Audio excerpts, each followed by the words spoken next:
अस्सलाम वालेकुम, मैं इरफान खान। कैसे हैं आप लोग? सब ठीक हैं? खैरियत है? अच्छा, जो एक बड़ी तकलीफ़देह चीज़ है, हमारे बहुत सारे दोस्त जब सोलर लगा लेते हैं, सोलर लगाने के बाद एक्सपेक्ट करते हैं कि बिल बड़ा कम आएगा।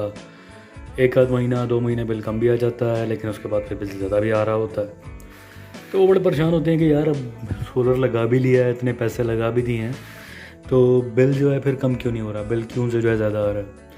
अच्छा, अब इसमें समझने वाली 3-4 चीज़ें हैं। अगर आप इसको थोड़ा-सा गौर करें कि आपका बिल जो है वो किस वजह से ज़्यादा आ सकता है, तो 3-4 चीज़ें इसको आप देख सकते हैं। सबसे पहली चीज़ जो है इम्पॉर्टेंट वही होती है कि आपकी जो आपका सोलर सिस्टम है, वो आपकी कैपेसिटी के मुताबिक ठीक नहीं है, यानी कि छोटा है, आपकी ज़रूरत ज़्यादा है, और आपकी जो ज़्यादा ज़रूरत है फिर वो यूटिलिटी यानी बिजली से पूरी हो रही है, वापडा से पूरी हो रही है। तो एक वजह ये हो सकती है इसके अंदर। दूसरी वजह इसमें ये भी हो सकती है, फॉर एग्ज़ाम्पल कि अगर आपका जो है वो ऑफ पीक आवर्स के अंदर आपकी यूटिलिटी ज़्यादा है, यानी कि आप शाम के टाइम के ऊपर 5 से 11 में अगर आप बिजली ज़्यादा इस्तेमाल करते हैं तो वो बिजली एक्सपेंसिव पड़ती है आपको। So that might be second reason कि आपका जो है वो जो बिल जो है वो ज़्यादा आ रहा है सोलर लगाने के बावजूद। जो तीसरी वजह होती है इसके अंदर वो ये हो सकती है इसमें कि आपकी जो इलेक्ट्रिकल अप्लाइंसेस हैं वो एफिशिएंट नहीं हैं, या आपकी तारें जो हैं वो बहुत पुरानी हैं, जो बिजली बहुत ज़्यादा कंज्यूम कर रही हैं। तो अगर आपकी अप्लाइंसेस एफिशिएंट नहीं हैं, अगर आपका फ्रिज जो है वो पुराना वाला फ्रिज है, अगर आपके पास बल्ब पंखे पुराने वाले लगे हुए हैं, तो डेफिनेटली उनकी कंजम्पशन जो है वो बहुत ज़्यादा होगी और आपको जो है वो बिजली के ऊपर डेफिनेटली असरअंदाज होंगे। अच्छा, चौथी और सबसे इम्पॉर्टेंट चीज़ है इसके अंदर जो अक्सर लोग मिस कर देते हैं, वो है आपकी इन्वर्टर की सेटिंग। अच्छा, इन्वर्टर की सेटिंग के अंदर मैं सिर्फ आपको आज 4 सेटिंग्स बताऊंगा। ये बड़ी कॉमनली सेटिंग्स हैं, बड़ी कॉमन सेटिंग्स आप खुद कर सकते हैं, किसी को बाज़ार से बुलाने की ज़रूरत नहीं है आपको। इन 4 सेटिंग्स को सिर्फ आप देख लें कि क्या ये सेटिंग्स आपकी ठीक हैं। अच्छा देखें, स्टिल ये सेटिंग जब आप कर लेते हैं तो इट्स नॉट कि ये ही वजह हो। मैंने आपको 4 वजह बताई हैं, इसके अलावा भी बहुत सारी वजूहत हो सकती हैं, लेकिन 4 प्राइम वजूहत हैं और इसके अंदर एक जो वजह है वो इन्वर्टर की सेटिंग है। तो पहली चीज़ आप इन्वर्टर की सेटिंग करके देख लें कि चेक कर लें कि क्या आपके इन्वर्टर की सेटिंग में मसला तो नहीं जिसकी वजह से आपकी बिजली ज़्यादा खा रहा है। देखें, अगर आपकी इन्वर्टर की सेटिंग ठीक नहीं होगी और आपका जो है शाम में भी बैटरी चार्ज हो रही है, दिन में भी चार्ज हो रही है, इनअप्रोप्रिएट बैटरी का मॉड सेलेक्ट हुआ है, तो फिर आपकी जो बिजली है, आप कहेंगे जी मेरे पास तो पंखा भी नहीं चल रहा, मेरे पास तो मौसम अच्छा हो गया है, कंजम्पशन कोई नहीं है, फिर बिल ज़्यादा आ रहा है। तो फिर वो आपकी जो बैटरीज़ जो चार्ज हो रही हैं वो भी 1000-1500 जो है वाट्स खा रही होंगी, और वो अगर लगातार चार्ज हो रही हैं तो फिर डेफिनेटली वो खर्चा चल रहा होगा आपके ऊपर।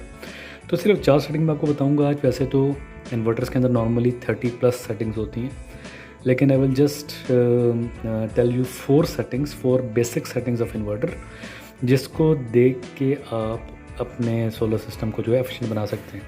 तो ये सामने मेरा जो है ये इन्वर्टर है। आप देखें तो इसको ऑन कैसे करते हैं, इसके सामने इसकी स्क्रीन आ रही है, इस पे ये एक एंटर का बटन होगा, इसको आप दबा के रखेंगे तो ये देखें कि ये अपना मोड चेंज कर लेता है। अब ये इसका सेटिंग मोड आ गया है। अब सेटिंग मोड के अंदर जो है मैं नंबर 1 पे आया, तो नंबर 1 के अंदर 2-3 किस्म की सेटिंग्स हैं इसकी। SOL है, SBU है, यूटिलिटी यानी बिजली का इस्तेमाल वाली सेटिंग है इसके अंदर।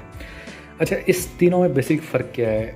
SOL, SBU और जो यूज़र जो है ये यूटिलिटी बेस्ड जो है, ये तीसरी सेटिंग है इसकी। SOL में ये होता है कि आपकी सारा दिन जो है सोलर चलता है, शाम को जब सोलर ख़त्म हो जाता है तो उसके बाद कन्वर्जन हो जाती है आपकी ऑटोमेटिकली आपकी बिजली के ऊपर, आपकी इलेक्ट्रिसिटी आइस को वापडा के ऊपर। तो आपकी जो बैटरीज़ हैं वो बैकअप में रहती हैं। इसके मुकाबले में जो SBU की सेटिंग है, SBU की सेटिंग के अंदर जो है वो पहले जो है वो सोलर इस्तेमाल करेगा। अच्छा, तो सोलर के बाद जो है फिर वो बैटरीज़ को पूरा ड्रेन करेगा, और बैटरी ड्रेन करने जब बैटरी सारी ख़त्म हो जाएंगी आपकी, तो उसके बाद जाके जो है फिर आपका जो है वो यूटिलिटी के ऊपर जाएगा। और ये तीसरी सेटिंग जो है इसके अंदर, जिसमें ये यू सबसे पहले लिखा होता है, तो इसका मतलब ये है कि फिर डायरेक्ट ये वापडा पर चलेगा, इस सोलर से जो है बिजली नहीं लेगा। तो इसकी जो सबसे अच्छी सेटिंग है दैट इज़ SOL, यानी कि दिन के टाइम मुकम्मल ही सोलर इस्तेमाल करे, बैटरी को यूटिलाइज़ नहीं करेगा शाम में ये, और ये शाम में जब सूरज चला जाएगा तो ये उसके ऊपर आ जाएगा वॉपटैक लाइट के ऊपर। तो ये सबसे बेहतरीन सेटिंग है इसकी, आप इसको SOL पे रखें। अच्छा, सेटिंग नंबर 2 जो है, this is also very important. Setting number 2 जो है ये डिफ़ाइन करती है कि आपकी बैटरीज कितने एम्पेयर पे चार्ज होनी है। अब याद रखिएगा कि अगर आपकी बैटरीज जो हैं फॉर एग्जांपल आपने हायर एम्पेयर पे चार्जिंग पे लगाई हुई हैं, तो इसका मतलब ये है कि आपकी ये सोलर की प्रोडक्शन का एक बड़ा चंक जो है वो बैटरी चार्ज होने पर लग रहा होगा, और आपके जो घर की बाकी सारा इस्तेमाल है वो सारा इस्तेमाल जो है वो वापडा के ऊपर हो रहा होगा। और दूसरा नुकसान इसका ये भी होता है कि अगर आप हायर एम्पेयर पे चार्ज कर रहे हैं इसको, तो आपकी बैटरी की लाइफ डेफिनेटली बड़ी जल्दी जो है वो इफेक्ट करेगी, और जहाँ बैटरी ने 3 साल गुजारने वहाँ पर 1.5 साल में बैटरी खत्म हो जाएगी, रिप्लेस करनी पड़ेगी, और बैटरीज आर टू एक्सपेंसिव।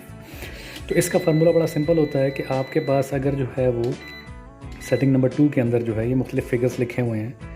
अगर आप देखें इसमें ये 50 एम्पेयर्स है, 60 एम्पेयर्स है, 40 एम्पेयर्स है। इस बड़ा सिंपल फार्मूला है कि अगर आपके पास 200 जो है एम्पेयर की एक बैटरी लगी हुई है आपकी, और 2 बैटरी लगी है तो 400 हो गया।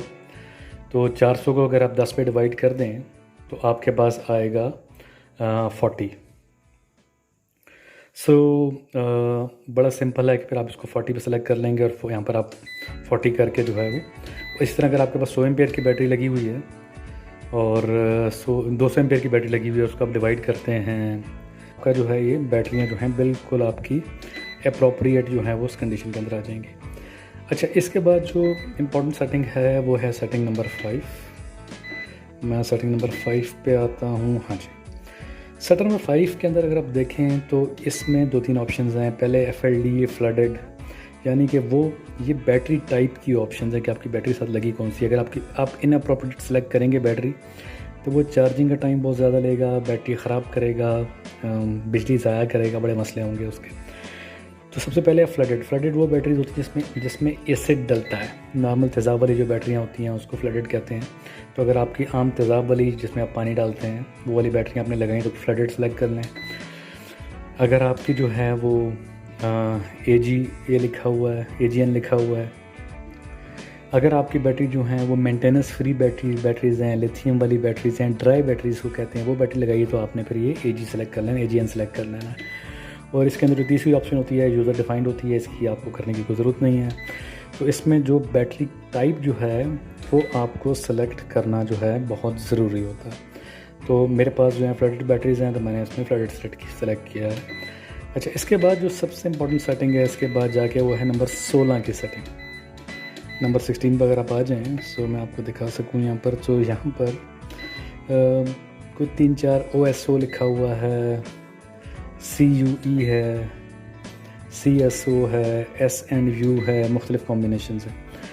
अच्छा, ये वाली सेटिंग डिफ़ाइन करती है कि आपकी बैटरीज़, क्योंकि बैटरीज़ को 1500-1600 वाट लगते हैं चार्जिंग के ऊपर, तो ये चार्जिंग कैसे होनी है, कब होनी है।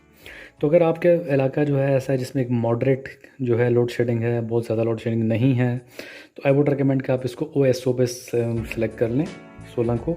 OSO का मतलब है ओनली सोलर, यानी कि सिर्फ बैटरियाँ दिन में चार्ज होंगी, रात को अगर कहीं लाइट चली जाएगी तो फिर वो बैटरी इस्तेमाल होंगी, लेकिन वो वापडा से चार्ज नहीं हो रही होंगी, तो आपकी जो है बिजली बचेगी इसके ऊपर। इसमें बहुत सारे मोड्स हैं, आप जिस मोड को सेलेक्ट करना चाहें, लेकिन इसमें जो बेस्ट मोड है बिजली बचाने के लिए जो मैं रेकमेंड करता हूँ सबको कि वो है OSO।